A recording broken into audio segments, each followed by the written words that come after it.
പ്രിയ കുട്ടികളെ, സ്മിത ടീച്ചറാണ്. നമുക്ക് ഇന്നത്തെ ക്ലാസ് തുടങ്ങുന്നതിന് മുമ്പ് പഠിക്കുന്നതൊക്കെ നന്നായിട്ട് നമ്മൾ ഓർത്തിരിക്കാനും ഉപകാരപ്പെടാനും വേണ്ടി നമുക്ക് പ്രാർത്ഥിക്കാം. ഓർഗാനിക് സംയുക്തങ്ങളുടെ രാസപ്രവർത്തനങ്ങളാണ് രണ്ടാം പാഠത്തിൽ പഠിക്കേണ്ടത്. ഇവിടെ നമുക്ക് ചിത്രത്തിൽ കുറേ മരുന്നുകൾ, നമ്മൾ ഉപയോഗിക്കുന്ന മരുന്നുകൾ, പ്ലാസ്റ്റിക്, പെയിൻറ്റ്, പിന്നെ നമ്മൾ ഉപയോഗിക്കുന്ന വസ്ത്രങ്ങൾ, ഇവയെല്ലാം ഓർഗാനിക് സംയുക്തങ്ങൾ കൊണ്ട് ഉണ്ടാക്കിയവയാണ്. നമ്മൾ ഉപയോഗിക്കുന്ന മരുന്ന്, പോളിമർ, ഇന്ധനങ്ങൾ, പ്ലാസ്റ്റിക്, പെയിൻറ്റ്, വസ്ത്രങ്ങൾ എന്ന് തുടങ്ങി നിരവധി പദാർത്ഥങ്ങൾ ഓർഗാനിക് സംയുക്തങ്ങൾ കൊണ്ട് ഉണ്ടാക്കിയവയാണ്. ഓർഗാനിക് സംയുക്തങ്ങൾക്ക് പറയുന്ന മറ്റൊരു പേരാണ് കാർബണീക സംയുക്തം. അതുകൊണ്ട് തന്നെ ഓർഗാനിക് കെമിസ്ട്രിയുടെ മലയാളമാണ് കാർബണിക രസതന്ത്രം എന്നുകൂടി ഓർക്കുക. പല പേരുകൾ മാറി കേൾക്കുമ്പോൾ നമുക്ക് ആകെ ഒരു കൺഫ്യൂഷൻ ആകും. ഓർഗാനിക് സംയുക്തങ്ങൾ, അതിനകത്ത് കാർബൺ അല്ലായിരുന്നോ? അതുകൊണ്ട് അതിൻ്റെ മലയാളം കാർബണീക സംയുക്തം എന്നാണ്. ഓർഗാനിക് കെമിസ്ട്രി, കാർബണയെക്കുറിച്ചുള്ള കെമിസ്ട്രി അല്ലായിരുന്നു, അതുകൊണ്ട് കാർബണീക രസതന്ത്രം എന്നാണ് പറയുന്നത്. അപ്പോൾ ഈ കാർബണീക സംയുക്തങ്ങൾ, അതായത് പെയിൻറ്റ്, മരുന്ന്, ഇന്ധനങ്ങൾ, പ്ലാസ്റ്റിക് തുടങ്ങി നിരവധി പദാർത്ഥങ്ങളും കാർബണിക സംയുക്തങ്ങളാണ്. അവ ഉണ്ടാക്കുവാനുള്ള പ്രവർത്തനങ്ങളാണ് നമുക്ക് ഈ പാഠത്തിൽ പഠിക്കാനുള്ളത്. 5 പ്രവർത്തനമാണുള്ളത്. 5ൻ്റെയും പേര് രാസപ്രവർത്തനങ്ങൾ എന്ന ഹെഡിങ്ങിൽ നിങ്ങൾ ബുക്കിലേക്ക് എഴുതുക. ആദേശ രാസപ്രവർത്തനം 1, 2 അഡീഷൻ രാസപ്രവർത്തനം, 3 ജ്വലനം, 4 താപീയ വിഘടനം, 5 പോളിമറൈസേഷൻ.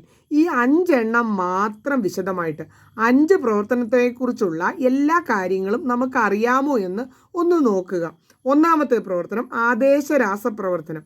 അതിന് ഉദാഹരണമായി ഒന്നാമത് തന്നെ തന്നിരിക്കുന്നത് മീഥൈൻ CH4, സൂര്യപ്രകാശത്തിൻ്റെ സാന്നിധ്യത്തിൽ ക്ലോറിൻ എങ്ങനെ എഴുതും? Cl2. ഇത് കാർബൺ അല്ല, Cl2. ക്ലോറിനുമായി പ്രവർത്തിക്കുന്നത് ആദേശ രാസപ്രവർത്തനത്തിന് ഒരു ഉദാഹരണമാണ്. അതിൻ്റെ രാസസമവാക്യം അടുത്ത പേജിലുണ്ട്. CH4 ഇതാണ് മീഥൈൻ. ആ മീഥൈനെ അല്പം വിശദമായിട്ട് എഴുതിയേക്കുന്നതാണ്. CH4 തന്നെയാണിത്. അപ്പോൾ CH4 ക്ലോറിനുമായി പ്രവർത്തിക്കുന്നു. അപ്പോൾ ഈ CH4 മീഥൈനിലെ ഒരു കാർബൺ പോയാൽ എങ്ങനെയിരിക്കും? സൂക്ഷിച്ചു നോക്കിക്കേ. CH3 ഒരു ഹൈഡ്രജൻ പോയാൽ CH3 എന്നിരിക്കും. അതിലേക്ക് ഒരു ക്ലോറിൻ ആഡ് ചെയ്യപ്പെടുന്നു. ഒരെണ്ണം മാറിയിട്ട് അതിന് പകരം മറ്റൊരു ആറ്റം അതിൽ ചേർക്കപ്പെടുകയാണ് ചെയ്യുന്നത്. അങ്ങനെ ഉണ്ടാകുന്ന ഈ പ്രവർത്തനത്തിനെയാണ് ആദേശ രാസപ്രവർത്തനം എന്ന് പറയുന്നത്. അതൊന്ന് വിശദമായിട്ട് എഴുതിയേക്കുന്നതാണ്. ഇത് CH4 തന്നെ. ഇത് CH4, Cl2 ഇതാ ഇങ്ങനെ ഇച്ചിരി വിശദമായിട്ട് എഴുതിയിരിക്കുന്നു.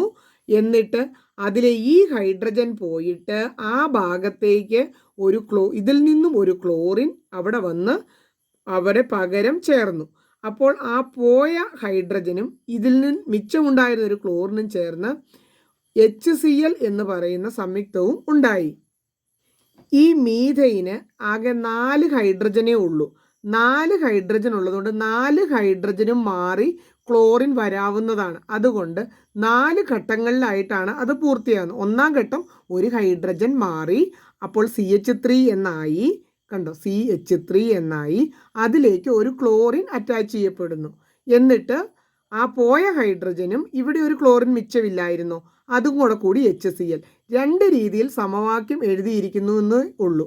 ഇനി അതുമായി ബന്ധപ്പെട്ട് 3 ചോദ്യം. ഇങ്ങനെയല്ലേ നമുക്ക് പരീക്ഷയ്ക്ക് ചോദിക്കുന്നത്. ഇവിടെ നൽകിയിരിക്കുന്ന ഹൈഡ്രോ കാർബൺ ഏതാണ്? CH4 അഥവാ മീഥൈനാണ് അവിടെ നൽകിയിരുന്നത്. ഉണ്ടായ ഹൈഡ്രോ കാർബണിലേക്ക് ഹൈഡ്രജൻ്റെ സ്ഥാനത്ത് വന്ന ആറ്റം ക്ലോറിനാണ്. ഇതിൻ്റെ IUPAC നാമം എഴുതുക. നമ്മൾ നമ്പർ ഇട്ടിട്ട് നേരെ എഴുതുക. 1. ഒരു കാർബൺ ആറ്റമേ ഉള്ളൂ. ക്ലോറിൻ ചേർന്നുണ്ട്. ക്ലോറിൻ്റെ പേര് ഫ്രണ്ടിൽ എഴുതണമെന്ന് അന്നേ പറഞ്ഞിട്ടുണ്ട്.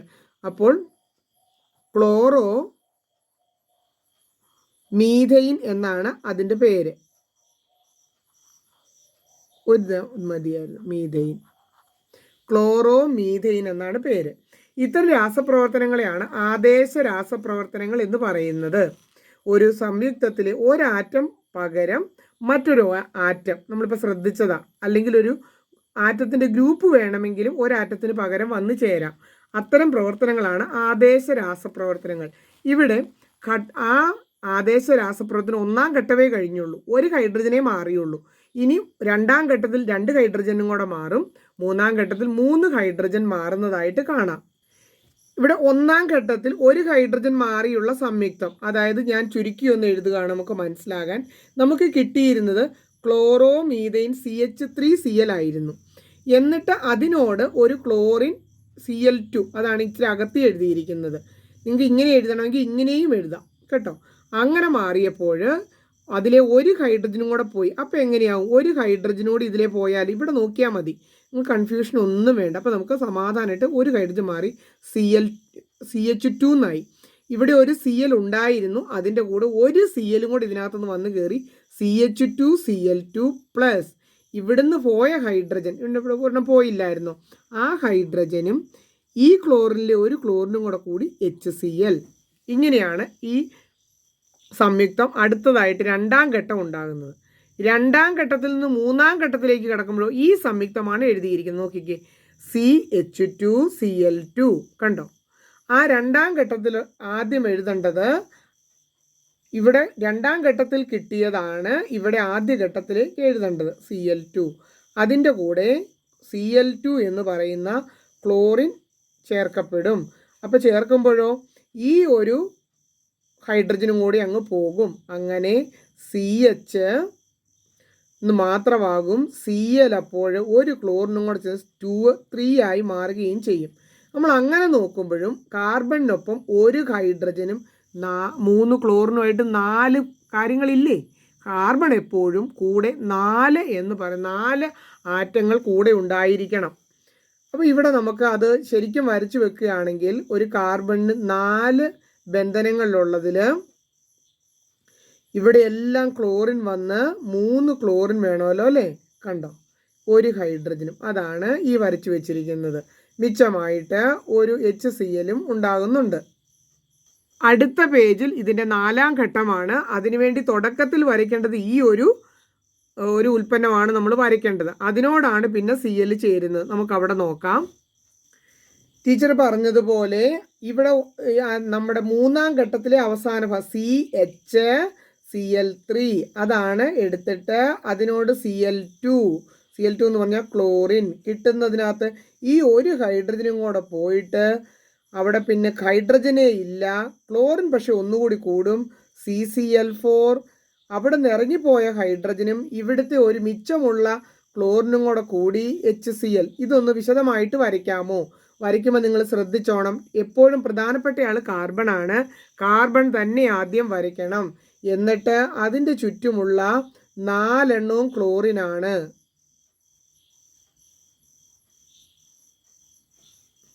ഇനി നമ്മളോടൊരു ചോദ്യം ചോദിച്ചിട്ടുണ്ട്. CH3 നിങ്ങൾ അല്ലെ C2H6 നിങ്ങൾ ക്ലോറിനുമായി ഇതുപോലെ ആദേശ രാസപ്രവർത്തനം നടത്താമോ എന്ന് ചോദിച്ചിട്ടുണ്ട്. അത് 6 ഘട്ടമായിട്ട് നടക്കും. എന്താണ് കാരണം 6 ഘട്ടവും നമ്മൾ പറയാൻ കാരണം, ഈ സംയുക്തത്തിൽ 6 ഹൈഡ്രജൻ ഉണ്ട്. ഓരോ ഹൈഡ്രജൻ പോകുമ്പോൾ ഒരു ഹൈഡ്രജൻ പോകുമ്പം 1ാം ഘട്ടം, 2 ഹൈഡ്രജൻ പോകുമ്പോൾ 2ാം ഘട്ടം എന്ന് പറഞ്ഞ് തുടങ്ങും. നമുക്കിവിടെ ഒന്ന് ചെറുതായിട്ട് 1ാം ഘട്ടവും 2ാം ഘട്ടവും ഒന്ന് എഴുതാനായിട്ട് ശ്രമിക്കാം. 1ാമത്തെ ഘട്ടം, അതിനുവേണ്ടി ഏത് വേണമെങ്കിലും നമുക്ക് എടുക്കാം. CH3 C2H6 എന്നുള്ള ചെറിയ രീതിയിലുള്ളത് എടുക്കാം. അതിനോടുകൂടി ഒരു Cl2 ചേർക്കാൻ ശ്രമിക്കുന്നു. അപ്പോൾ ഉണ്ടാകാൻ പോകുന്നത് C2H5, ഒരു Cl ഇവിടെ ചേരും, പതിവുപോലെ പോയ ഹൈഡ്രജനും Clഉം കൂടെ ഇങ്ങനെയും ആകും. അതിനുശേഷം 2ാം ഘട്ടത്തിൽ എന്ത് ചെയ്യും? അതാണ് നമ്മൾ എടുത്ത് എഴുതേണ്ടത്. ഇവിടെ ഉണ്ടായത് C2H5Cl, അതിൻ്റെ കൂടെ Cl2നെ വീണ്ടും ചേർക്കുമ്പോൾ ഒരു ഹൈഡ്രജനോടെ പോയിട്ട് നിങ്ങൾ എന്തെഴുതും? C2H4 എന്ന് എഴുതിയിട്ട് ക്ലോറിൻ ഇപ്രാവശ്യം ആ പോയ ഹൈഡ്രജന് പകരം ചേരുമ്പം 2 ക്ലോറിനാകും. ഇങ്ങനെ 6 സ്റ്റെപ്പുകൾ പതുക്കെ എഴുതേണ്ടതുണ്ട്. നമ്മുടെ ബാക്കി ഇപ്പോൾ ഇതെടുത്തിനി അടുത്ത സ്റ്റെപ്പിൽ ആദ്യം ഇതെഴുതുക, അതിനുശേഷം വീണ്ടും Cl2 ചേർക്കുക, ഒരു ഹൈഡ്രജൻ പോവുക, ഇങ്ങനെ ഈ സ്റ്റെപ്പ് തുടരുക. ഇനി നമ്മൾ അടുത്ത തരം പ്രവർത്തനത്തിലേക്ക് കടക്കുകയാണ്. അഡീഷൻ രാസപ്രവർത്തനം. രണ്ടാമത് പഠിക്കാനുള്ളത് അഡീഷൻ രാസപ്രവർത്തനം. ഇവിടെ 3 തരം സംയുക്തങ്ങൾ തന്നിട്ട് ഇതിലെ അപൂരിത ഹൈഡ്രോ കാർബൺ, അപൂരിതം എന്ന് പറയുമ്പോൾ ദ്വിബന്ധനമോ ത്രിബന്ധനമോ വരുന്ന സംയുക്തങ്ങളാണ്. അപ്പോൾ ഏതൊക്കെയാണ് എന്ന് ചോദിക്കുമ്പം CH2 ഡബിൾ ബോണ്ട് CH2ഉം അതുപോലെ തന്നെ CH ട്രിപ്പിൾ ബോണ്ട് CHുമാണ് ഇവിടെ അപൂരിത ഹൈഡ്രോ കാർബണുകൾ. അവയുടെ IUPAC നാമം 2 കാർബണാണ് ഉള്ളത്. അതുകൊണ്ട് ഒന്നാമത്തേത് ഈത് എന്നെഴുതി ഈഥീൻ എന്നും, രണ്ടാമത്തേത് ഈഥൈൻ എന്നും ആയിരിക്കും. കണ്ടോ, ഈ അക്ഷരങ്ങൾക്കാണ് വ്യത്യാസം വന്നിരിക്കുന്നത്. ഇനി ഇങ്ങനെയുള്ള സംയുക്തങ്ങൾ മാത്രം, അതായത് ദ്വിബന്ധനമോ ത്രിബന്ധനമോ ഉള്ള സംയുക്തങ്ങൾ മാത്രമാണ് ഇനി പഠിക്കാൻ പോകുന്ന അഡീഷൻ രാസപ്രവർത്തനത്തിൽ പങ്കെടുക്കുകയുള്ളൂ. ഏകബന്ധനം വരുന്നവ പങ്കെടുക്കില്ല. അപ്പോൾ ദ്വിബന്ധനം വരുന്ന ഒരു പ്രവർത്തനം നമുക്ക് നോക്കാം. ഇവിടെ നമുക്ക് ഈഥീൻ പ്രവർത്തിക്കുന്നതാണ് ഉള്ളത്. ദ്വിബന്ധനമുണ്ട്. ഹൈഡ്രജനെ അഡീഷൻ നടത്തുക. അഡീഷൻ എന്ന് പറഞ്ഞാൽ കൂട്ടിച്ചേർക്കുക. അതിനുവേണ്ടി നിക്കൽ എന്ന് പറയുന്ന ഈ പ്രവർത്തനത്തിൻ്റെയൊക്കെ വേഗത വർദ്ധിപ്പിക്കാൻ ചേർക്കുന്ന ഒരു രാസവസ്തുവാണ്. അതിന് ഉൾപ്രേരകം എന്നാണ് പറയുന്നത്. നിക്കൽ എന്ന ഉൾപ്രേരകം ഇവിടെ ചേർത്താൽ ഈ പ്രവർത്തനം വേഗത്തിൽ നടക്കും. നിക്കൽ അതിനുവേണ്ടി ചേർത്താണ് ഈ പ്രവർത്തനം വേഗത്തിൽ നടക്കാൻ. അപ്പോൾ അതിനുവേണ്ടി നിക്കൽ ചേർത്ത് കഴിഞ്ഞ് നിക്കലും ഈ പ്രവർത്തനം നടക്കുമ്പോൾ ഇവിടെ ദ്വിബന്ധനത്തിനുള്ള ഇതിനകത്ത് 2 ഹൈഡ്രജൻ ഉണ്ട്. ആ ഒരു ഹൈഡ്രജൻ ഈ ഭാഗത്തും ഒരു ഹൈഡ്രജൻ ഈ കാർബണിലേക്കും വരും. അങ്ങനെ CH2 ആയിരുന്നത് CH3യും ഇവിടെ CH2 ആയിരുന്ന CH3യും ഇവിടുത്തെ ദ്വിബന്ധനം ഏകബന്ധനവുമായി മാറും. എന്തൊക്കെ സംഭവിക്കുമെന്ന് ഒന്നുകൂടി പറയാം നമുക്ക് മനസ്സിലാകാൻ വേണ്ടി. ഇതേ CH2ൽ ഒക്കെ നല്ല വിശാലമായിട്ട് വരച്ച് ഒരെണ്ണോടെ എഴുതിയിട്ടുണ്ട്. ഇതൊക്കെ വരയ്ക്കുമ്പോൾ ശ്രദ്ധിക്കേണ്ട കാര്യം, ഞാൻ ഒന്നുകൂടി വരയ്ക്കാൻ നിങ്ങളെ സഹായിക്കുകയാണ്. നിങ്ങൾ കാർബൺ വേണം ആദ്യം വരയ്ക്കാൻ. നമ്മൾ പഠിക്കണ കുട്ടികളല്ലേ, നമ്മുടെ ചിന്ത ഈ ഹൈഡ്രജനെ തുടങ്ങണോ എന്നൊക്കെ നോക്കും. കാർബൺ ഇങ്ങനെ വരച്ചിട്ട് കാർബണിൻ്റെ കാര്യങ്ങൾ എഴുതുകയാണ് ചെയ്യുന്നത്.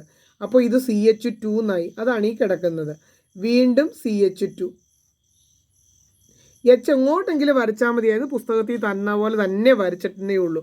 ഇതിലേക്ക് ഹൈഡ്രജൻ ചേർക്കുമ്പോൾ ഒരു ഹൈഡ്രജൻ വന്ന് ദാ ഇവിടെയും ചേരും, ഒരു ഹൈഡ്രജൻ വന്ന് ഇവിടെയും ചേരും. ഈ ദ്വിബന്ധനം ഏകബന്ധനമായി മാറുകയും ചെയ്യും. ഇപ്പോൾ ഈ പ്രവർത്തനം മനസ്സിലായെന്ന് വിചാരിക്കുന്നു.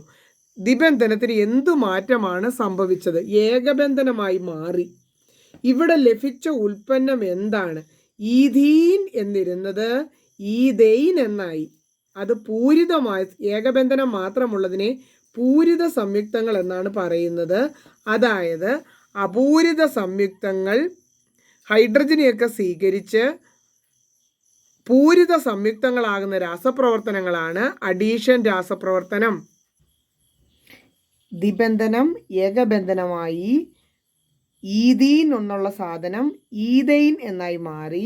അപ്പോൾ ഏകബന്ധനമായതുകൊണ്ട് അത് പൂരിതമാണ്. ഇത്തരം രാസപ്രവർത്തനങ്ങളാണ് അഡീഷൻ രാസപ്രവർത്തനം. അടുത്ത പേജിൽ കൃത്യമായി പറഞ്ഞിട്ടുണ്ട്, ദ്വിബന്ധനമോ ത്രിബന്ധനമോ ഉള്ള അപൂരിത ഓർഗാനിക് സംയുക്തങ്ങൾ ചില തന്മാത്രകളുമായി ചേർന്ന്, ഹൈഡ്രജൻ പോലെയുള്ള അല്ലെങ്കിൽ ക്ലോറിൻ പോലെയുള്ള ചില തന്മാത്രകളുമായി ചേർന്ന് പൂരിത സംയുക്തങ്ങളായി മാറുന്ന പ്രവർത്തനമാണ് അഡീഷൻ രാസപ്രവർത്തനം. അപ്പോൾ അതിന് വീണ്ടും കുറച്ച് ഉദാഹരണങ്ങൾ കൂടി ഇവിടെ കൊടുത്തിട്ടുണ്ട്. ത്രിബന്ധനമുള്ളവയാണെങ്കിൽ അവ ദ്വിബന്ധനം ഉള്ളവയായി തീരും. ദ്വിബന്ധനം ഉള്ളതാണെങ്കിലോ ഏകബന്ധനമായി തീരും. അപ്പോൾ ഇവിടെ നമുക്ക് ഉദാഹരണം നോക്കാം. ഇവിടെ ത്രിബന്ധനമാണുള്ളത്. അതിൻ്റെ ഇവിടെ 2 ഹൈഡ്രജൻ അഡീഷൻ നടത്താൻ വേണ്ടി വന്നിട്ടുണ്ട്. ഒരു ഹൈഡ്രജൻ ഇവിടെ. അപ്പോൾ അവിടെ എങ്ങനെ വരും? സി ഇങ്ങോട്ടൊരു എച്ച് വന്നതിൻ്റെ കൂടെ മുകളിലേക്ക് ഒരു എച്ച്. സി എഴുതിയിട്ടാണ് ടീച്ചർ എല്ലാം എഴുതുന്നത്, നിങ്ങൾ ശ്രദ്ധിച്ചോ? അത് ദ്വിബന്ധനം ആയി മാറി. ഇവിടെ സി എയിലേക്കും ഈ ഇതിനകത്ത് ഒരു എച്ച് ചേരും. അപ്പം അതിങ്ങനെ വന്നു. എന്നിട്ട് ഇങ്ങനെ അത് ചുരുക്കി എഴുതാനാണ് നിങ്ങൾക്ക് ഇഷ്ടമെങ്കിൽ ഓർ CH2 ദ്വിബന്ധനം CH2 എന്നാകും. അതാണ് അവരിവിടെ എഴുതിയിട്ടുണ്ട്. അതിലേക്ക് നമുക്ക് ക്ലോറിനെ ചേർത്ത് നോക്കാം. അപ്പോൾ ഇവിടെ 2 ക്ലോറിനുണ്ട്. നിങ്ങൾ ശ്രദ്ധിക്കുക, ഒരു ക്ലോറിൻ ഈ കാർബണിലും ഒരു ക്ലോറിൻ ഇവിടെയും ചേരും. ഇങ്ങനെ വിശാലമായിട്ട് എഴുതിയില്ലെങ്കിലും സി ആദ്യം എഴുതി, അതിലുണ്ടായിരുന്ന CH2 വരെ എഴുതി. ടീച്ചർ പറഞ്ഞല്ലോ ഇതിൽ ഒരു ക്ലോറിൻ വന്ന് ഇവിടെ ചേരും. അപ്പോഴെന്ത് സംഭവിക്കും? Cl. കണ്ടോ, ദ്വിബന്ധനം ഏകബന്ധനമായി മാറും. ഇനി ഇവിടെ CH2 ഉണ്ടായിരുന്നു അതുപോലെ എഴുതാൻ ആർക്കാണ് ബുദ്ധിമുട്ട്? അതിനുശേഷം അതിലേക്ക് വന്നു ചേർന്ന ഒരു Cl ചേരും.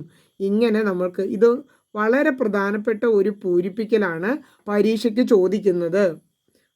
വളരെ സിമ്പിളായിട്ട് നമ്മുടെ പുസ്തകത്തിൽ നിന്നേ ചോദിക്കുകയുള്ളൂ. അതുകൊണ്ട് പുസ്തകം നമുക്ക് നല്ല പച്ചവെള്ളം പോലെ അറിയാതിരിക്കണം. അപ്പോൾ ഒരുപാട് ചോദ്യങ്ങളൊന്നും പഠിക്കേണ്ട ഒരു ആവശ്യവും വരുന്നില്ല. നമ്മൾ അടുത്തായിട്ടൊന്ന് നോക്കിക്കുക, ഇവിടെ ഒരു ബോക്സും കൂടെ കൊടുത്തോടുകൂടി ഈ ബോക്സിലേതിങ്ങനെ ചോദിക്കില്ലേ നമ്മളോട്? അപ്പം നോക്കാം, ഇവിടെ ദ്വിബന്ധനം വന്നു, ഒരു ചെറിയൊരു തന്മാത്ര ഇതിലേക്ക് ചേർക്കാനായിട്ട് വന്നു. അപ്പോൾ അതിന് ചേരുന്നതിന് വേണ്ടി വന്ന ഹൈഡ്രജനാണ്. അതിൽ രണ്ട് ഹൈഡ്രജൻ ഉണ്ട്. ദ്വിബന്ധനമുള്ള ഈ കാർബൺ ആറ്റത്തിലേക്ക് ഒരെണ്ണം ചേരും. ഇവിടെ ആ ദ്വിബന്ധനത്തിൻ്റെ അപ്പുറത്തും ഇപ്പുറത്തും ചേരുമെന്ന് നമ്മൾ പഠിച്ചു വെക്കണം. എന്നിട്ട് ഈ ദ്വിബന്ധനം ഏകബന്ധനമാകുമെന്ന് നോക്കണം. ഉൽപ്പന്നം എങ്ങനെയിരിക്കും? ദ്വിബന്ധനം ഇല്ലാത്ത ഭാഗം അതുപോലെ തന്നെ എഴുതുക. അപ്പോൾ ഇങ്ങോട്ട് ഇച്ചിരി മാറ്റി എഴുതുവാണെങ്കിൽ ടീച്ചറിന് നമുക്ക് സ്ഥലം കിട്ടേണ്ട CH ഒരു ബുദ്ധിമുട്ടും ഇല്ല. ഇനി അതിന് ഏകബന്ധനത്തിൻ്റെ ഭാഗത്തുനിന്ന് ഒന്നും സംഭവിക്കില്ല. ദ്വിബന്ധനമുള്ള ആ കാർബൺ ആറ്റത്തിലെ ഈ ഒരു ഹൈഡ്രജനോടൊക്കെ ചേർന്ന് CH എന്താകും? ഒരെണ്ണോടെ ചേരുമ്പോൾ പറയൂ, CH2 എന്നാകും. ഇവിടെ ദ്വിബന്ധനം എന്ത് ബന്ധനമാകും? ഏകബന്ധനമാകും. ഈ CH2ലേക്ക് ഒരു ഹൈഡ്രജനും കൂടെ വന്ന് ചേരും. അപ്പോൾ H2 ഒന്നുണ്ടായിരുന്നു, അതെന്താകും? പറയൂ, ഒരെണ്ണോടെ ചേർന്ന് CH3 എന്നാകും. അപ്പോൾ ഇതിൻ്റെ IUPAC നാമം ഏകബന്ധനം മാത്രമുള്ളതും 3 കാർബണാറ്റം ഉള്ളതും പ്രൊപ്പ എന്ന് നമ്മൾ തുടങ്ങും. പ്രൊപ്പെയിൻ ഏകബന്ധനമാണ് എഴുതേണ്ടത്, പ്രൊപ്പെയിൻ എന്നാണ്. ഇവിടെ നോക്കൂ, ഇവിടെ ഒരു ദ്വിബന്ധനം കണ്ടു. ഇങ്ങനെ ഒരു ചെറിയ തന്മാത്ര ചേർക്കാനായിട്ട് കൊണ്ടുവന്നു. അതിൽ ഒരെണ്ണം H ആണ്, ഒരെണ്ണം Cl ആണ്. Cl എന്ന് പറഞ്ഞാൽ ക്ലോറിൻ. ഇപ്പോഴും നമ്മൾ വിഷമിക്കേണ്ടതൊന്നുമില്ല. ദ്വിബന്ധനമുള്ള കാർബണാറ്റം ഈ കാർബണാറ്റത്തിലുമാണ് ഈ ചേർക്കൽ നടക്കാൻ പോണത്. ഹൈഡ്രജൻ വന്ന് ഇതിൽ ചേരും, ക്ലോറിൻ വന്ന് ഇതിൽ ചേരും. അപ്പോൾ എങ്ങനെ എഴുതും? അവിടെ ഉണ്ടായിരുന്നത് അതുപോലെ തന്നെ എഴുതുക. അപ്പോൾ CH2ലേക്ക് ഒരു H കൂടെ അല്ലേ ചേരുന്നത്. അപ്പോൾ H2 എന്നുള്ളത് ഒരു ഹൈഡ്രജനോട് ചേർത്ത് ഓർത്ത് നിന്ന് എഴുതിക്കോണം CH3. ദ്വിബന്ധനം ഏകബന്ധനമാകുന്നു, അതോടൊപ്പം CH2ലേക്ക് ഒരു ക്ലോറിനോടെ വരും. അപ്പോൾ ഉണ്ടായിരുന്നു അതുപോലെ തന്നെ എഴുതുക. CH2 ഒരു ക്ലോറിനും കൂടെ ചേർന്നു. അതിൻ്റെ പേരെഴുതാൻ പറഞ്ഞിട്ടുണ്ട്. നമ്പറിട്ടാണ് നമ്മൾ പേരെഴുതുന്നത്. ക്ലോറിനുള്ള ഇതിന് 1 കൊടുത്തു, 2. അപ്പോൾ 1 ക്ലോറോ എന്ന് വന്നിട്ട് അത് 2 കാർബണാറ്റം ഉള്ളത് കൊണ്ട് ഈഥെയിൻ. അടുത്തതും അതുപോലെ തന്നെ 2 തരം ആറ്റങ്ങൾ ചേർന്ന Hഉം Brഉം ചേർന്ന HBr ആണ് ചേർക്കേണ്ടത്. നമുക്ക് ഒരു ബുദ്ധിമുട്ടുമില്ല. ഇതിൻ്റെ ദ്വിബന്ധനമുള്ളതിൻ്റെ ഇരുവശങ്ങളിലുമായി ചേരുമെന്ന് നമ്മൾക്ക് പഠിച്ചു. ഉടനെ അതിലെ ഈ H വന്ന് ഇവിടെയും Br വന്ന് ഇവിടെയും ചേരണം. അപ്പോൾ അങ്ങനെ അല്ലാത്ത ഭാഗങ്ങൾ അതുപോലെ തന്നെ എഴുതാം. അപ്പം നോക്കൂ, CH വന്ന് അതിലേക്ക് ചേരുന്നുണ്ട്. ഈ H വന്ന് ഈ ഇതിലേക്ക് ചേരുന്നത് കൊണ്ട് ആ CH2 എന്നാകും. ഇവിടെ എന്നിട്ട് ഇത് ഏകബന്ധനമാകും. ഇവിടെ CHൻ്റെ കൂടെ Br ആണ് ചേരാനിരിക്കുന്നത്. അപ്പോൾ CH Br അടുത്ത കോളം കൂടെ എടുത്ത് എഴുതുവാണേ. ഈ ഭാഗത്തിനൊന്നും ഒരു മാറ്റവുമില്ല, ഏകബന്ധനം CH3. ഇതിൻ്റെ പേരിടാൻ പറഞ്ഞു. അപ്പോൾ നമ്മൾ നമ്പർ കൊടുത്താലാണ് പേരിടിയിൽ നമുക്ക് വരികയുള്ളൂ. അതുകൊണ്ട് ഈ കാർബണാറ്റത്തിന് 1, ഇതിന് 2, ഇതിന് 3, ഇതിന് 4. എന്തുകൊണ്ട് ടീച്ചർ ആ സൈഡിൽ നിന്ന്? നമുക്കൊരു Br ഉണ്ട്, അത് ഇവിടെയാണ് വന്നിരിക്കുന്നത്. അതെങ്ങനെ തുടങ്ങും? 2ൽ ഒരു ബ്രോമോ. ടീച്ചർ ഇംഗ്ലീഷിൽ എഴുതാൻ തുടങ്ങിയതാണ് അങ്ങനെ വരച്ചത്. ബ്രോമോ. ഇനി മുഴുവൻ കാർബണാറ്റം 4 ആണ്, അതുകൊണ്ട് ബ്യൂട്ടെയിൻ. വളരെ ലളിതമാണ്. അപ്പോൾ വീണ്ടും ഒന്ന് പഠിച്ചെടുത്താൽ മതി.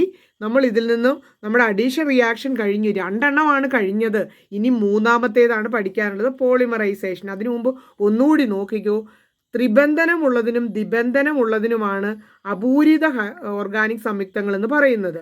അത് ചെറിയ തന്മാത്രകളുമായിട്ട് ചേർന്ന് ഹൈഡ്രജൻ, ക്ലോറിൻ പോലെയുള്ളവയോട് ചേർന്നിട്ട് ത്രിബന്ധനമാണെങ്കിൽ ദ്വിബന്ധനവും ദ്വിബന്ധനമാണെങ്കിൽ ഏകബന്ധനവുമായി മാറും. ഈ തന്മാത്രകൾ ചേർക്കപ്പെടുന്നത് ദ്വിബന്ധനത്തിൻ്റെയും ത്രിബന്ധനത്തിൻ്റെയും ഇരുവശങ്ങളിലും മാത്രമേ ഉള്ളൂ, മറ്റു ഭാഗങ്ങളെ ബാധിക്കുകയില്ല. ഈ ഹൈഡ്രജൻ വന്ന്, അപ്പോൾ ഈ ഭാഗം അതുപോലെ തന്നെ എഴുതി, ഈ ഹൈഡ്രജൻ്റെ ഒരെണ്ണം വന്ന് ഇവിടെ ചേരുമ്പോൾ CH എന്നുള്ളത് CH2 എന്നും ഇത് ഏകബന്ധനമായി മാറിയതിന് ശേഷം ഇത് CH3 എന്നും ആകും. പിന്നെ നമ്മൾക്ക് ഒരു ചെറിയ വ്യത്യാസമുള്ളത് HCl. ഇതൊന്നും നമുക്ക് പ്രശ്നമില്ല. ദ്വിബന്ധനത്തിൻ്റെ ഇരുവശങ്ങളിലും ചേരും. ഒരു H ഇവിടെ ചേർന്നാൽ ഇത് CH3 എന്നാകും, ഒരു Cl ഇവിടെ ചേർന്നാൽ CH2Cl എന്നാകും. ദ്വിബന്ധനം ഏകബന്ധനമാകും. ഇവിടെ നോക്കിയപ്പോഴും ബാക്കി ഭാഗങ്ങൾക്കൊന്നും കുഴപ്പമില്ല. ഇവിടെ ഒരു എച്ചും ചേരും, ഇവിടെ ഒരു Br ചേരും. അപ്പോൾ അങ്ങനെ വളരെ ലളിതമാണ് അഡീഷൻ റിയാക്ഷൻ.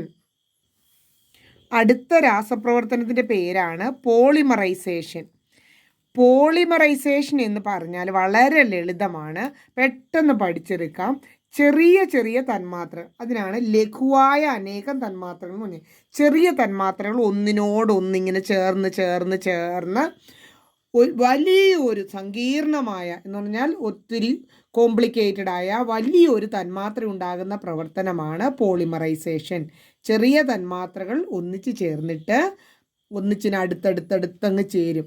ഇനി അങ്ങനെ ചേരുന്നത് ചെറിയ തന്മാത്രകളെ നമ്മളെപ്പോഴും ചെറിയ തന്മാത്ര എന്നല്ല പറയുക, മോണോമർ എന്നാണ് പറയുക. ചെറിയ തന്മാത്ര അഥവാ ലഘു തന്മാത്രകളെ മോണോമർ എന്നും, അങ്ങനെ ഉണ്ടാകുന്ന ആ വലിയ തന്മാത്രകളെ, സങ്കീർണമായ തന്മാത്ര പറഞ്ഞ വലിയ തന്മാത്രകളെ പോളിമറുകൾ എന്നുമാണ് പറയുന്നത്. അങ്ങനെ മോണോമറിൽ നിന്നും പോളിമർ ഉണ്ടാകുന്ന പ്രവർത്തനത്തെ പോളിമറൈസേഷൻ എന്നും. 2 തരം പോളിമറൈസേഷൻ നടക്കാറുണ്ട്. അഡീഷൻ പോളിമറൈസേഷനും കണ്ടൻസേഷൻ പോളിമറൈസേഷനുമാണ് നടക്കാറ്. ഈ ചെറിയ ചെറിയ തന്മാത്രകൾ ചേരുന്നത്. ഒന്നാമത്തെ രീതി അഡീഷൻ പോളിമറൈസേഷനാണ്. അതായത് ഓരോ മോണോമറും, ചെറിയ ചെറിയ തന്മാത്രയാണ് മോണോമർ എന്ന് വീണ്ടും ഓർക്കുക. ചെറിയ ചെറിയ തന്മാത്രകൾ നമ്മൾ കുറച്ച് മുമ്പ് പഠിച്ച പോലെ അഡീഷൻ നടത്തി പോകുന്ന അഡീഷൻ പ്രവർത്തനം വഴി ഉണ്ടാവുകയാണെങ്കിൽ അതിനെ അഡീഷൻ പോളിമറൈസേഷൻ എന്നാണ് പറയുന്നത്. ആദ്യത്തെ ഉദാഹരണം, ഈഥീൻ തന്മാത്രകൾ തമ്മിൽ അഡീഷൻ പോളിമറൈസേഷൻ നടക്കുന്നതാണ്. അത് അടുത്ത പേജിലാണ് കൊടുത്തിരിക്കുന്നത്. ഇവിടെ നോക്കൂ, CH2 ദ്വിബന്ധനം CH2, അതിനെയാണ് ഈഥീൻ. 2 കാർബൺ ആറ്റം ഉള്ളതുകൊണ്ടും ദ്വിബന്ധനം ഉള്ളതുകൊണ്ട് ഈഥീൻ. അതിൽ ഒരുപാട് തന്മാത്രകൾ ഉപയോഗിച്ചിട്ടുണ്ട്, ഒരുപാട് ഈഥീൻ ഉപയോഗിച്ചിട്ടുണ്ട് എന്നറിയിക്കാൻ വേണ്ടിയിട്ടാണ് N എന്ന ഇംഗ്ലീഷ് അക്ഷരം ഉപയോഗിച്ചിരിക്കുന്നത്. ഒത്തിരി നമ്പർ, ഒരുപാട് എണ്ണം ഉപയോഗിച്ചിട്ടുണ്ട് എന്ന്, അനേകം എണ്ണം ഉപയോഗിച്ചിട്ടുണ്ടെന്ന് സൂചിപ്പിക്കുന്നതാണ് N എന്ന് പറയുന്ന അക്ഷരം. അങ്ങനെ ഒരുപാട് എണ്ണം ഒന്നിച്ച് ഒട്ടിച്ചേർന്ന് കഴിയുമ്പോൾ ഉണ്ടാകുന്ന തന്മാത്രയാണ് പോളിഇഥിൻ. പോളി എന്ന് പറഞ്ഞു കഴിഞ്ഞാൽ മെനി, ഇംഗ്ലീഷിൽ മെനി അഥവാ ഒത്തിരി എന്നാണ് അർത്ഥം കേട്ടോ, ഒരുപാട് എണ്ണം. അപ്പോൾ പോളിഈഥീൻ ഉണ്ടാകും. പേരെളുപ്പമല്ലേ, ഈഥീൻ, പോളിഈഥീൻ. അപ്പം നമ്മളൊക്കെ പോളിഈഥീൻ എന്ന് പറയാതെ നമ്മളൊക്കെ വീട്ടിൽ പോളിഈഥീൻ കൊണ്ട് ഉണ്ടാക്കിയിരിക്കുന്ന നമ്മൾ കൂടുകൾ ഉപയോഗിക്കാറുണ്ട്, സഞ്ചികൾ ഉപയോഗിക്കാറുണ്ട്. അതിനെ പോളിത്തീൻ കവറുകൾ എന്നാണ് പറയുന്നത്. അപ്പോൾ പോളിത്തീൻ കവറുകൾ ഉണ്ടാക്കിയിരിക്കുന്നത് പോളിഈഥീൻ കൊണ്ടാണ്. അത് ഉണ്ടാക്കിയിരിക്കുന്നത് ഈഥീൻ എന്ന് പറയുന്ന ചെറിയ തന്മാത്രകൾ ഒരുപാടെണ്ണം ഒന്നോടൊന്ന് കൂടി ചേർന്നപ്പോഴാണ്. അപ്പോൾ അതെങ്ങനെ എഴുതുന്നു, ടീച്ചർ കൂടി ഒന്ന് എഴുതാം. എന്തെഴുതുമ്പോഴും നമ്മൾ ഒരുപാട് എണ്ണത്തെ സൂചിപ്പിക്കുന്ന N എഴുതി, അത് കഴിഞ്ഞ് കാർബൺ തന്നെ ആദ്യം എഴുതും, CH2 ഡബിൾ ബോണ്ട് ദ്വിബന്ധനം CH2 എന്ന് ഈഥീൻ എഴുതി. എന്നിട്ട് വളരെ എളുപ്പമാണ്, അത് CH2 ഏകബന്ധനം CH2 ആകും. അപ്പോൾ ഇതിൻ്റെ നടുക്കുള്ള നിബന്ധനത്തിന് എന്ത് സംഭവിച്ചു? അത് ഇരുവശങ്ങളിലേക്ക് മുറിഞ്ഞു ചേർന്നതുപോലെ നമ്മൾ എഴുതുക. എന്നിട്ട് അതിങ്ങനെ തുടർന്നു പോകുന്നു എന്ന് കാണിക്കാനാണ് നമ്മളിങ്ങനെ വരയിടുന്നത്. ഒരുപാട് CH2 ഉണ്ട് കേട്ടോ. CH2 ഇങ്ങനെ നീണ്ടു പോകുമെന്ന് കാണിക്കാനാണ്.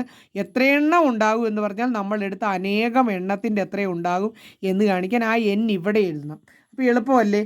CH2 ഏകബന്ധനം CH2 എന്നിട്ടിട്ട് ഒരു ബ്രാക്കറ്റ് ഇട്ടിട്ട് ഒരുപാട് എണ്ണം ഉണ്ടെന്ന് സൂചിപ്പിക്കാൻ N ഇവിടെ.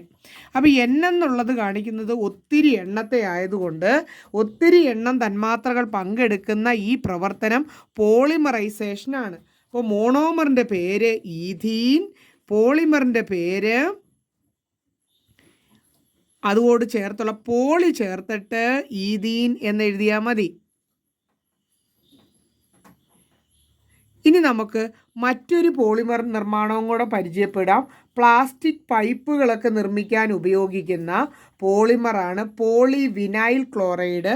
പോളിവിനൈൽ ക്ലോറൈഡിൻ്റെ പോളിയുടെ പിയും വിനൈലിൻ്റെ വിയും ക്ലോറൈഡിൻ്റെ സിയും കൂടെ ചേർന്നപ്പം PVC. ആ PVC എന്ന് പറഞ്ഞപ്പോൾ നമുക്ക് ഓർമ്മ വന്നു PVC പൈപ്പ്. അപ്പോൾ PVC എന്ന് ഉദ്ദേശിച്ച് അത് നിർമ്മിക്കാൻ ഉപയോഗിച്ചിരിക്കുന്ന പോളിമറാണ്. പോളിമർ ആണെങ്കിൽ അത് അനേകം ലഘു തന്മാത്രകൾ, ചെറിയ തന്മാത്രകൾ കൊണ്ടല്ലേ ഉണ്ടാക്കിയിരിക്കുന്നത്. അത് ഉണ്ടാക്കിയിരിക്കുന്ന ചെറിയ തന്മാത്രയുടെ പേര് വിനൈൽ ക്ലോറൈഡ് എന്നാണ്. അപ്പോൾ നമുക്കെല്ലാം ആഗ്രഹം വിനൈൽ ക്ലോറൈഡ് എങ്ങനെ ഇരിക്കും? അത് എഴുതുന്നത് ഇങ്ങനെയാണ്: CH2 നിബന്ധനം CH, അതിലൊരു Cl കൂടി ഉണ്ട്. അത് ഒന്നിച്ച് ചേർന്നോ ഒത്തിരി തന്മാത്രയുണ്ട് വിനൈൽ ക്ലോറൈഡ് എന്ന് കാണിക്കാൻ വേണ്ടി N ചേർത്തിട്ടുണ്ട്. അപ്പോൾ നമ്മൾ എങ്ങനെ എഴുതും? ഇതേ തന്മാത്ര എടുത്തിട്ട് ഏകബന്ധനമാക്കി എഴുതുക. കണ്ടോ? ഏകബന്ധനമാക്കി എഴുതിയിട്ട് ഇതിലെ നിബന്ധനം നമ്മൾ ഇരുവശങ്ങളിലേക്കും ഇങ്ങനെ കാണിച്ചിട്ട് അത് തുടർന്നു പോകുന്നു. എത്രമാത്രം തുടർന്നു പോകും? N നമ്പറിനോളം തുടർന്നു പോകും. എഴുതി നോക്കണം, നോട്ട്ബുക്കിലേക്ക് എഴുതണം. ഇതിൻ്റെ പേര് നിങ്ങൾക്ക് എഴുതാൻ ഒരു ബുദ്ധിമുട്ടും കാണില്ല. ഇത് വിനൈൽ ക്ലോറൈഡ് ആണെങ്കിൽ ഈ പോളിമർ എന്താണ്? പോളിവിനൈൽ ക്ലോറൈഡ് എന്ന് ഇതിൻ്റെ താഴ്ഭാഗത്തേക്ക് എഴുതുക. മോണോമറിൻ്റെ പേര് വിനൈൽ ക്ലോറൈഡ്, പോളിമറിൻ്റെ പേര് പോളി ചേർത്ത് വിനൈൽ ക്ലോറൈഡ്, പോളിവിനൈൽ ക്ലോറൈഡ്. നമ്മൾ ഒന്നുകൂടി പഠിക്കാൻ വേണ്ടി ഒരെണ്ണവും കൂടി പഠിപ്പിച്ചിട്ടുണ്ട്. ഇതൊക്കെ പരീക്ഷയ്ക്ക് സ്ഥിരം ചോദ്യമാണ്. പ്ലാസ്റ്റിക് പൈപ്പ് ഉണ്ടാക്കാൻ ഉപയോഗിക്കുന്ന പോളിമർ ഏത്? അപ്പോൾ PVC എന്ന് നിങ്ങൾ എഴുതണം. ഫുൾ ഫോം പഠിക്കണം, അതിൻ്റെ മോണോമറും പഠിക്കണം. എളുപ്പമല്ലേ?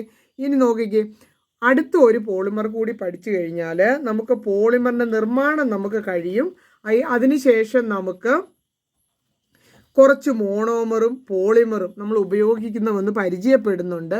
നോൺ സ്റ്റിക്ക് പാത്രങ്ങളുടെ ഉൾപ്രദേശത്ത് ആ ഒട്ടിപ്പിടിക്കാതെ ഒരു കറുത്ത ഒരു ഉപരിതലം ഉണ്ടല്ലോ, അതിൻ്റെ പുറഭാഗം, ആ നോൺ സ്റ്റിക്ക് പാത്രങ്ങളുടെ അകത്തുള്ള ആ ആവരണം ഉണ്ടാക്കാൻ ഉപയോഗിക്കുന്ന പോളിമറാണ് പോളി ടെട്രാ ഫ്ലൂറോ ഈഥീൻ. കുറേ പ്രാവശ്യം അങ്ങ് പറഞ്ഞു നോക്കൂട്ടോ, അപ്പോൾ എളുപ്പമാവുന്നേ.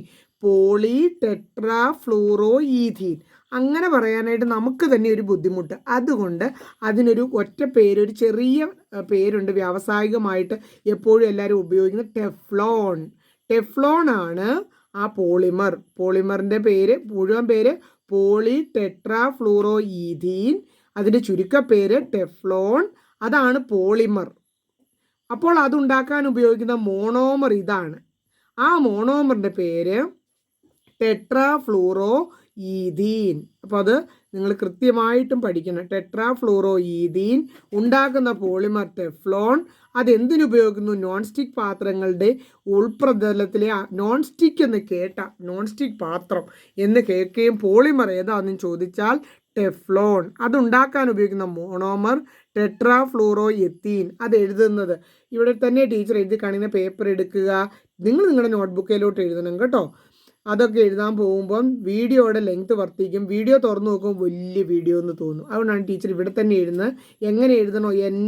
CF2 ആ H2 എന്ന് മാറി F2 എന്നായേ ഉള്ളൂ. അപ്പം നമുക്ക് മനസ്സിലായി നമ്മുടെ ആദേശ രാസപ്രവർത്തനം എന്തെങ്കിലും നടന്നത് പോയിട്ടുണ്ടാവാം. അപ്പോൾ H മാറി അവിടെ F വന്നിട്ടുണ്ട്. അത് പ്രവർത്തിച്ചു കഴിയുമ്പോൾ അതെങ്ങനെ പ്രവർത്തിക്കും? വലിയ ചൂടിൻ്റെയൊക്കെ ചൂടൊക്കെ ആക്കിയാൽ മതി എന്നാണ് നമുക്ക് പറഞ്ഞേക്കുന്നത്. ഇതെന്തായി മാറും? അത് സിംഗിൾ ബോണ്ട് അഥവാ ഏകബന്ധനം ഉള്ള സംയുക്തമായിട്ട് മാറും. പക്ഷേ അത് ഒരുപാട് എണ്ണം ഇങ്ങനെ വരും എന്ന് കാണിക്കാൻ നമ്മൾ എന്ത് ചെയ്യണം? ഒരു ബ്രാക്കറ്റ് ഇട്ടിട്ട് ആ എണ്ണെടുത്ത് ഇവിടെ എഴുതണം. അപ്പോൾ ഇങ്ങനെയാണ് ടെട്രാ ഫ്ലൂറോ എത്തീൻ. ഇങ്ങനെ എഴുതുന്ന രീതി കൂടി മനസ്സിലാക്കാനാണ് ടീച്ചർ ഈ വരച്ച് കാണിക്കുന്നത്. അല്ലെങ്കിൽ ഇതിങ്ങനെ ആകുമെന്ന് വേഗത്തിൽ പറഞ്ഞു പോയാൽ മതിയായിരുന്നു. ഇനി നിരവധി പോളിമറുകൾ നമുക്ക് നിത്യജീവിതത്തിൽ ഉപയോഗിക്കുന്നുണ്ട്. ഈ ചാർട്ട് നന്നായി പഠിച്ചു വെച്ച് കഴിഞ്ഞാൽ നമുക്ക് ആദ്യം നടക്കാൻ പോകുന്ന ഓണപരീക്ഷ മുതൽ നമുക്ക് കുറേയധികം മാർക്ക് നേടിത്തരുന്ന ഒരു ചാർട്ടായിരിക്കും ഇത്. പ്രകൃതിദത്ത റബ്ബറിൻ്റെ മോണോമർ ഐസോപ്രീൻ, ടെഫ്ലോണിൻ്റെ ടെട്രാ ഫ്ലൂറോ ഈഥീൻ. ഇനി നമ്മൾ പഠിക്കാത്ത രണ്ടെണ്ണമാണ് ഇതിനകത്ത് ആകെ ഉള്ളൂ. അതിൻ്റെ മോണോമർ പ്രത്യേകം ശ്രദ്ധിച്ചങ്ങ് പഠിച്ചേക്കുക. ഓർലോൺ എന്ന് പറയുന്നൊരു പോളിമറുണ്ട്. കൃത്രിമ നാരുകളുടെ നിർമ്മാണം, നമ്മൾ ഈ കൃത്രിമമായിട്ടുണ്ടാക്കിയിരിക്കുന്ന കട്ടിയുള്ള പുതപ്പൊക്കെ ഇല്ലേ, കമ്പിളി പുതപ്പുകൾ, സ്വെറ്ററൊക്കെ ഇല്ലേ, അത് നിർമ്മിക്കാൻ ഉപയോഗിക്കുന്ന നാരുകളാണ് ഓർലോൺ ഉപയോഗിച്ച് നിർമ്മിക്കുന്നത്. ഓർലോണിൻ്റെ ഘടനയൊന്നും നമുക്ക് പഠിക്കാനില്ല. പക്ഷേ മോണോമർ ഏതാണെന്ന് അക്രിലോ നൈട്രിൽ അഥവാ അതിന് മറ്റൊരു പേരുമുണ്ട് വിനൈൽ സൈനൈഡ്. അങ്ങ് പറഞ്ഞ് അക്രിലോ നൈട്രിൽ ടീച്ചറിനോട് പറഞ്ഞ് കുറേ പ്രാവശ്യം അങ്ങ് പഠിക്കുക. ഓർലോൺ കൃത്രിമ നാരുകൾ നിർമ്മിക്കാനാണ് ഉപയോഗിക്കുന്നത്. ആ കൃത്രിമ നാരുകൾ എന്ത് നിർമ്മിക്കാൻ ഉപയോഗിക്കുന്നു? നല്ല കട്ടിയുള്ള സ്വെറ്ററുകൾ, പുതപ്പുകളൊക്കെ നിർമ്മിക്കാനാണ് ഉപയോഗിക്കുന്നത്. ആ ഓർലോൺ നിർമ്മിക്കാൻ ഉപയോഗിക്കുന്ന മോണോമർ അക്രിലോ നൈട്രിൽ അഥവാ വിനൈൽ സൈനൈഡ്. നമ്മൾ മിടുക്കരായിട്ട് 3 തരം രാസപ്രവർത്തനങ്ങൾ പഠിച്ചു കഴിഞ്ഞു. ഇനി ഒരു രാസപ്രവർത്തനം തുടങ്ങുന്നത് കണ്ടൻസ്. 2 തരം പോളിമർ പഠിക്കാനുണ്ടെന്ന് നമ്മളോട് പറഞ്ഞിട്ടുണ്ടായിരുന്നു. കണ്ടൻസേഷൻ പോളിമറാണ് ഇനി പഠിക്കാനുള്ളത്. നൈലോൺ 66 എന്നാണ് ആ കണ്ടൻസേഷൻ പോളിമറിൻ്റെ ഏറ്റവും പ്രധാനപ്പെട്ട ഒരു ഉദാഹരണം. അതിൻ്റെ നിർമ്മാണം മാത്രമേ നമുക്ക് പഠിക്കാനുള്ളൂ.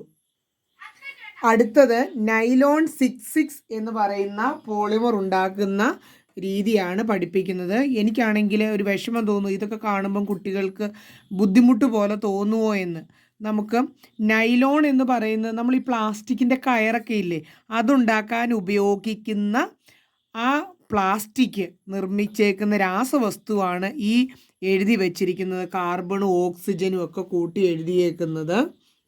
അത് നിർമ്മിക്കാൻ നൈലോൺ 66 ഉണ്ടാക്കാനായിട്ട് നമുക്ക് ഉപയോഗിക്കുന്നത്. അങ്ങനെ സിമ്പിളായിട്ട് ആക്കി പഠിക്കുക. നൈലോൺ 66 ആണ് ഈ എഴുതി വെച്ചിരിക്കുന്നത്. അതുണ്ടാക്കാൻ ഉപയോഗിക്കുന്നത് 2 സാധനങ്ങളാണ്. അപ്പോൾ പരീക്ഷയ്ക്ക് ചോദിക്കുന്നത് അത് എന്ത് 2 സാധനങ്ങൾ? അഡിപ്പിക് ആസിഡും ഹെക്സാമെത്തിലീൻ ഡൈയമീനും ആണ്. ആ 2 സാധനങ്ങൾ ചേർത്താണ് ഉണ്ടാക്കുന്നത്. അഡിപ്പിക് ആസിഡും ഹെക്സാമെത്തിലീൻ ഡൈയമീനും ഉയർന്ന താപനില എന്ന് പറഞ്ഞാൽ നല്ല ചൂട്, നല്ല മർദ്ദം എന്ന് പറഞ്ഞാൽ നല്ല പ്രഷർ, ആ സമയത്ത് കണ്ടൻസേഷൻ പോളിമറൈസേഷൻ എന്ന് പറയുന്നതിന് വിധേയമായിട്ടാണ് നൈലോൺ 66 കിട്ടുന്നത്. പരീക്ഷാ ചോദ്യം ഇത്രയേ ഉള്ളൂ. നൈലോൺ 66 എന്ന് പറയുന്ന പോളിമർ ഉണ്ടാക്കാൻ എന്തൊക്കെയാണ് ഉപയോഗിക്കുന്നത്? നൈലോൺ 66 എങ്ങനെ ഇരിക്കുന്നു, നമ്മൾ എങ്ങനെ ഇരിക്കുന്നു എന്ന് എഴുതി പഠിച്ചല്ലേ പറ്റൂ, അല്ലാതെ വേറെ മാർഗങ്ങളൊന്നും ഇല്ല. എളുപ്പപ്പണി എന്തുണ്ടെങ്കിലും ടീച്ചർ പറഞ്ഞു തരും കേട്ടോ. എളുപ്പപ്പണി ടീച്ചർ പറഞ്ഞു ഇത് 2 എണ്ണം ഉണ്ടാക്കാൻ ഉപയോഗിക്കുന്നു എന്നും പിന്നെ നൈലോൺ 66ൻ്റെ ഘടനയും നമ്മൾ എഴുതി പഠിക്കണം. ഇനി നമുക്ക് കണ്ടൻസേഷൻ പോളിമർ, പ്രധാനപ്പെട്ട കണ്ടൻസേഷൻ പോളിമർ ഇവിടെ എഴുതിയിട്ടുണ്ട്. നൈലോൺ 66 ഇപ്പോൾ പഠിച്ചു. ഉണ്ടാക്കാൻ ഉപയോഗിക്കുന്നത് അഡിപ്പിക് ആസിഡും ഹെക്സാമെത്തിലീൻ ഡൈയമീനും. ഫിനോൾ ഫോമാൽഡിഹൈഡ് റെസിൻ, പേരൊക്കെ വളരെ നീട്ടമുണ്ടെന്നൊക്കെ തോന്നും. ഇല്ലെന്നേ, 2-3 പ്രാവശ്യം പറയുമ്പം ഫിനോൾ നമുക്ക് വാശിയായിരിക്കണം. ഇതൊന്നും നമ്മളെ തോപ്പിക്കരുത്. നമ്മൾ ഈ പേരിനെയൊക്കെ പറഞ്ഞ് ഈസിയാക്കി നമ്മൾ മനസ്സിൽ കയറ്റുമെന്ന് ഉറപ്പിക്കണം. ഫിനോൾ ഫോമാൽഡിഹൈഡ് റെസിൻ, അതിനൊരു ഒറ്റ പേരുണ്ട്, ബേക്കലൈറ്റ്. അത് നിർമ്മിക്കാൻ 2 സാധനം വേണം, ഫിനോളും ഫോമാൽഡിഹൈഡും. അതുകൊണ്ട് അതിന് ഫിനോൾ ഫോമാൽഡിഹൈഡ് റെസിൻ എന്നും പറയുന്നു. ബേക്കലൈറ്റ് നമ്മുടെ വീട്ടിലൊക്കെ സ്വിച്ച് ഉണ്ടാക്കിയേക്കുന്നതും പ്ലഗ് ഉണ്ടാക്കിയേക്കുന്നതും പ്രഷർ കുക്കറിൻ്റെ കൈപ്പിടിയില്ലേ, അതൊക്കെ ഉണ്ടാക്കിയിരിക്കുന്നത് ഇതുപയോഗിച്ചാണ്. അടുത്തതായിട്ട് പോളി എത്തിലീൻ ടെറിതാലേറ്റ്. വായിക്കാനായിട്ട് ഒരു ചേർച്ച വേണം, അതുകൊണ്ടാണ് ടീച്ചർ വായിച്ചു തന്നെ. പോളിസ്റ്റർ എന്ന് പറഞ്ഞ് നമ്മൾ എപ്പോഴും ഇട്ടുകൊണ്ട് നടക്കുന്ന നമ്മുടെ യൂണിഫോം ഉണ്ടാക്കിയിരിക്കുന്നതൊക്കെ പോളിസ്റ്റർ തുണി കൊണ്ടാണ്. ആ പോളിസ്റ്റർ ഉണ്ടാക്കാൻ ഉപയോഗിക്കുന്നത് എത്തിലീൻ ഗ്ലൈക്കോളും ടെറീതാലിക് ആസിഡുമാണ്. എത്തിലീൻ ഗ്ലൈക്കോളും ടെറീതാലിക് ആസിഡും ചേർന്നിട്ടാണ്. ഈ പോളിമറിൻ്റെ പ്രത്യേകതകൾ എപ്പോഴും 2 മോണോമർ ഉണ്ടായിരിക്കും. 2 മോണോമർ. ഉപയോഗവും പോളിമറിൻ്റെ പേരും ആ പോളിമറിൻ്റെ മോണോമറും നമ്മൾ കൃത്യമായിട്ട് പഠിക്കണം. ഇവിടെ 3 ചോദ്യങ്ങളുണ്ട്. നൈലോൺ 66ൻ്റെ മോണോമറുകൾ ഏതെല്ലാം? അപ്പം ഈ ബോക്സിൽ നോക്കിയിട്ട് അഡിപ്പിക് ആസിഡും ഹെക്സാമെത്തിലീൻ ഡൈയമീനുമാണ് അത്. ഒന്നാമത്തേത് 1, 2, 3 എന്ന് കൊടുക്കുകയാണ് ടീച്ചർ. 1ൻ്റെ ഉത്തരം ഇത്. 1ൻ്റെ ഉത്തരം ഇവിടെ കൊടുത്തേക്കുന്നു. ഈ 2 എണ്ണം. ഫിനോളും ഫോമാൽഡിഹൈഡും ചേർന്നുണ്ടാകുന്ന പോളിമർ ഏതാണ്? അപ്പോൾ രണ്ടാമത്തേൻ്റെ ഉത്തരം ഇതാണ്. Phenol formaldehyde resin. അതിന് മറ്റൊരു പേരുണ്ട് ബേക്കലൈറ്റ്. പോളിസ്റ്ററിൻ്റെ മോണോമറുകളുടെ പേരെഴുതുക. 3. ഇതാണ് 3 എന്ന രീതിയിൽ എഴുതേണ്ടത്. അപ്പോൾ ഈ 3 ചോദ്യങ്ങൾക്ക് ഉത്തരമായി. ഇനി ശരിക്കും പറഞ്ഞാൽ നമുക്ക് 2 തരം രാസപ്രവർത്തനങ്ങൾ കൂടിയേ പഠിക്കാനുള്ളൂ. അതുകൂടി അതൊരു ഫ്ലോയിൽ അങ്ങ് പോവുമല്ലേ നല്ലത്. ടീച്ചറിന് ഈ വീഡിയോ വലുതായിട്ടൊക്കെ കാണുമ്പം നിങ്ങൾ മടുക്കുമെന്നൊക്കെ തോന്നാറുണ്ട്. ടീച്ചറിന് തോന്നുന്ന പോലെയല്ല, ഞങ്ങൾക്ക് മടുക്കുന്നൊന്നുമില്ല. നല്ല പഠിക്കാനായിട്ട് ഇപ്പോൾ തുടക്കകാലമല്ലേ, ഉത്സാഹിച്ച് നിൽക്കുകയാണെന്ന് പറഞ്ഞുകൊണ്ട് നിങ്ങൾ കമൻ്റ് ഒന്ന് എനിക്ക് ഇട്ടേക്കണം. അങ്ങനെയാണെങ്കിൽ അല്ലെങ്കിലും ഉത്സാഹമൊക്കെ ഒന്നും കൂടെ എന്നുള്ള രീതിയിൽ 2 രാസപ്രവർത്തനങ്ങളോട് നമുക്ക് പഠിക്കാം. അടുത്തത് താപീയ വിഘടനമാണ്. അതായത് വായുവിൻ്റെ അസാന്നിധ്യത്തിൽ ചൂടാക്കുമ്പോൾ, വായു അവിടെ ഇല്ല. അപ്പോൾ ചില ഓർഗാനിക് സംയുക്തങ്ങൾ എടുത്തിട്ട് ചൂടാക്കണം. ഉദാഹരണത്തിന് പ്രൊപ്പൈൻ. എങ്ങനെ നമുക്ക് മനസ്സിലായത്? 1, 2, 3 കാർബണാറ്റമുള്ള പ്രൊപ്പൈൻ ഏകബന്ധനവുമാണ്. നമ്മൾ ചൂടാക്കിയപ്പോൾ അതിൽ നിന്നും 2 സംയുക്തങ്ങൾ ഉണ്ടായി. ആ 2 സംയുക്തങ്ങളൊന്ന് സൂക്ഷിച്ചു നോക്കിക്കേ. അതിലെ 1, 2, 3 കാർബണാറ്റം. അവിടെ ഓക്സിജൻ പോലും ഇല്ലായിരുന്നു. വായുവിൻ്റെ അസാന്നിധ്യമാണ് ഉണ്ടായത്. 2 തന്മാത്രകൾ ഉണ്ടായി. ഒന്ന് CH4ഉം 1 CH2 ഡബിൾ ബോണ്ട് CH2, അതായത് നിബന്ധനം ഉള്ളതാണ്. ഒരെണ്ണം ഉറപ്പായിട്ടും അപൂരിത സംയുക്തവും ഒരെണ്ണം ഏകബന്ധനമുള്ള സംയുക്തവുമാണെന്ന് നമ്മൾ ഓർക്കണം. അന്നേരം നമ്മൾക്ക് നിബന്ധനമുള്ള സംയുക്തം എഴുതാൻ 2 കാർബണാറ്റമുള്ള സംയുക്ത നിബന്ധനം വരയ്ക്കണം. നമ്മൾ പഠിക്കുന്നത് തെറ്റാതെ എഴുതാൻ പഠിക്കുന്നത് ഇങ്ങനെയാണ്. അതിൽ ഇവിടെ 2 ഹൈഡ്രജൻ ആറ്റം, ഇതിൽ 2 ബന്ധനമുള്ളതുകൊണ്ട് 2 ഹൈഡ്രജൻ ആറ്റം. അപ്പോൾ നമ്മുടെ 3 കാർബൺ ആറ്റം കഴിഞ്ഞു. ഇനി ഏകബന്ധനമുള്ള ഒരെണ്ണം എഴുതാൻ പറയുമ്പോൾ 1 കാർബൺ ആറ്റം ഉള്ളത് ഇതിനകത്ത് നിന്ന് എഴുതാനുള്ളൂ. അത് 1 കാർബൺ ആറ്റം എഴുതി. അതിൻ്റെ കൂടെ ബന്ധനമില്ലാത്തതുകൊണ്ട് 4 ഹൈഡ്രജനും എഴുതി. ഇങ്ങനെയാണ് ഇതുണ്ടായത്. അപ്പോൾ താപീയ വിഘടനം വായുവിൻ്റെ അസാന്നിധ്യത്തിൽ സംയുക്തങ്ങൾ ചൂടാക്കുമ്പോൾ അത് വിഘടിക്കുകയാണ് ചെയ്യുന്നത്. അങ്ങനെ വിഘടിക്കുമ്പോൾ ഉണ്ടാകുന്നതിൽ ഒരെണ്ണം നിബന്ധനമുള്ള സംയുക്തമായിരിക്കും. ആ നിബന്ധനമുള്ള സംയുക്തവും ഏകബന്ധനമുള്ള സംയുക്തത്തിലെയും കാർബണാറ്റങ്ങൾ എണ്ണുമ്പോൾ നമുക്ക് ഇതിലെ തന്നെ കിട്ടണം. ഹൈഡ്രജൻ ആറ്റം എണ്ണുമ്പോഴും നമുക്ക് ഇതിലേ കിട്ടണം. ഇവിടെ 3 2 5, 5 3 8. ഇവിടെയും നമുക്ക് 4 2 6, 6 2 8. കണ്ടോ, എല്ലാം തുല്യമായില്ലേ? അപ്പോൾ അടുത്ത പേജിൽ ഇതിനെ സംബന്ധിച്ച ചോദ്യങ്ങളുണ്ട്. വളരെ പെട്ടെന്ന് തീർന്നേ ആ താപീയ വിഘടനം എന്ന പ്രത്യേകതരം പ്രവർത്തനം. തന്മാത്രാഭാരം കൂടുതലുള്ള 3 കാർബണൊക്കെ ഇല്ലായിരുന്നോ, അത് ചൂടാക്കുമ്പോൾ വായുവിൻ്റെ അസാന്നിധ്യത്തിൽ, വായു ഉണ്ടാകരുത്, ചൂടാക്കും. വിഘടിച്ചെന്ന് പറഞ്ഞാൽ മുറിഞ്ഞ് തന്മാത്രാഭാരം കുറഞ്ഞ ചെറിയ ചെറിയ ഹൈഡ്രോ കാർബണുകളായി മാറുന്നു. ഈ പ്രവർത്തനമാണ് താപീയ വിഘടനം, ചൂടാക്കിയപ്പോൾ മുറിയുന്ന പ്രവർത്തനം. അപ്പോൾ ഇവിടെ ഒരു 4 കാർബണാറ്റത്തെ ചൂടാക്കുന്നതിൻ്റെ കൊണ്ട് ആരോമാർക്കയിൽ ഒന്നും എഴുതിയിട്ടില്ല. ചൂടാക്കിയപ്പോൾ 2ആയിട്ട് മുറിഞ്ഞു. ഇനി എന്താണെന്നാണ് ചോദിച്ച് നമ്മൾ നോക്കിയപ്പോൾ ഒരു സംയുക്തം നിബന്ധനം ഉള്ളത് നമുക്ക് എളുപ്പം ഉണ്ടാകാൻ അവർ എഴുതിയിട്ടുണ്ട്. ഇനി ഏകബന്ധനമുള്ള ആ കാർബണാറ്റ് സംയുക്തം ഏതെന്ന് നോക്കാം. 1 2 3 കാർബണാറ്റ് ഇവിടെ തീർന്നല്ലോ. അപ്പോൾ 1 കാർബണാറ്റമേ കാണുകയുള്ളൂ. അതിൽ മുഴുവൻ ഏകബന്ധനമാണ്. ഏകബന്ധനമായതുകൊണ്ട് 1 കാർബണാറ്റത്തിലൂടെ 4 ഹൈഡ്രജനും. ഇനി നമുക്ക് നോക്കാം, ഇവിടെ 5 കാർബണാറ്റമുള്ള ഒരു സംയുക്തം മുറിയുന്നത്. 2 എണ്ണം ഇവിടെ മുറിഞ്ഞിട്ടുണ്ട്, നിബന്ധനം അതിൽ കൊടുത്തു. ഇനി ഏകബന്ധനവും 3 കാർബണുമുള്ള, കാരണം 2 എണ്ണം ഇവിടെ എടുത്തില്ലേ, 5ൽ 2 എടുത്തു. ഇനി 3 കാർബണാറ്റമുള്ളത് നമുക്ക് വേണം.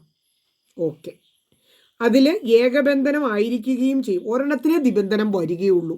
അടുത്തത് ഏകബന്ധനം എന്ന് ഉറപ്പിക്കണം. എന്നിട്ട് ആവശ്യത്തിന് ഹൈഡ്രജനും കൊടുക്കണം. ഇപ്പോൾ നിങ്ങളൊന്ന് എണ്ണി നോക്കിക്കേ.